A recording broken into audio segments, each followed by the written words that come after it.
Ini tadi yang dijelaskan oleh Ustaz Ibnu Yunus bahwa salah satu senjata kuat kita adalah tauhid sebagaimana antum menjelaskan juga tadi, dan berbagai hal yang berkaitan dengan bagaimana kita menjalankan syariat gitu kan. Cuma ada opini Ustaz gini, kekalahan kaum muslimin di berbagai tempat termasuk juga di Palestina itu karena ketidakadaan khilafah Ustaz. Nah, gimana ini Ustaz pandangan Ustaz ini? Katanya, wah ini kan nggak ada khilafah, jadi makanya kita kalah terus. Coba kalau ada khilafah kita bisa menang gitu. Nah, gimana Ustaz dalam pandangan syariat berkaitan dengan opini yang seperti itu? Ya, jadi itu memang yang telah disinggung oleh Ustaz Ibnu tadi, kejadian Palestina ini itu jadi bahan tunggangan memang untuk banyak orang. Ya, salah satunya yang biasa mendengungkan masalah itu dari kalangan Hizbut Tahrir, Ikhwanul Muslimin, dan sekarang Masya Allah lagi gencar-gencar bikin kajian-kajian masalah khilafah. Ya. Nah, jadi pintu masuknya sebelumnya mungkin sudah turun, sudah nggak didengarkan, apalagi dilarang oleh pemerintah Indonesia. Akhirnya sekarang mulai bikin hal-hal yang seperti itu. Itu pernyataan sebenarnya kedunguan, mengatakan bahwa sebab kekalahan umat Islam karena tidak adanya khilafah.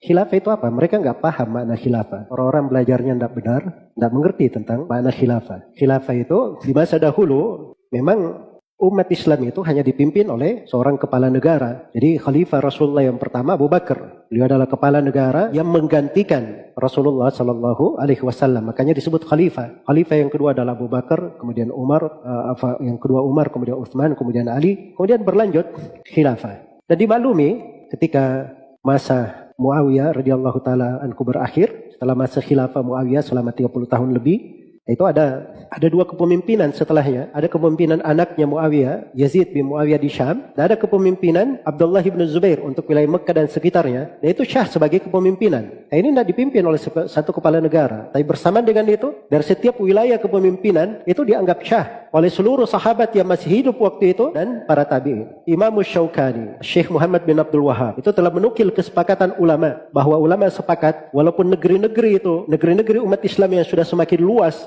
pada setiap wilayahnya ada pemimpinnya masing-masing, maka kepemimpinannya itu syah, adalah kepemimpinan yang syah. Nah, itu di dalam syariat kita sama kedudukannya dengan khilafah, didengarkan, ditaati. Itu adalah pemimpin yang jihad boleh ditegakkan di bawah benderanya, di bawah naungannya. Nah, itu yang dimaksud dengan kepemimpinan. Jadi kalau mengartikan sekarang ini pemimpin yang ada, orang-orang Hizbut Tahrir pengennya ada khilafah sebab mereka tidak mengakui kepemimpinan yang ada saat ini. Itu sama dengan pemahaman Ikhwanul Muslimin yang didengung-dengungkan oleh Syed Qutb Hasan al-Banna. Tidak ada pemerintahan yang syah di atas muka bumi ini. Bahkan dia hitung ini adalah masa jahiliyah. Dari sebab itu mereka juga mengafirkan berbagai rakyat-rakyat, masyarakat muslim, karena dianggap tidak berhukum dengan hukum Allah. Jadi mereka tidak menganggap kepemimpinan kecuali satu saja. Dan ini dari sudut pemikiran Ikhwanul Muslimin, Hizbut Tahrir. Subhanallah, heran juga ya, coba antum perhatikan ya, Ustaz Abu Baidillah, Ustaz Ibnu Yunus.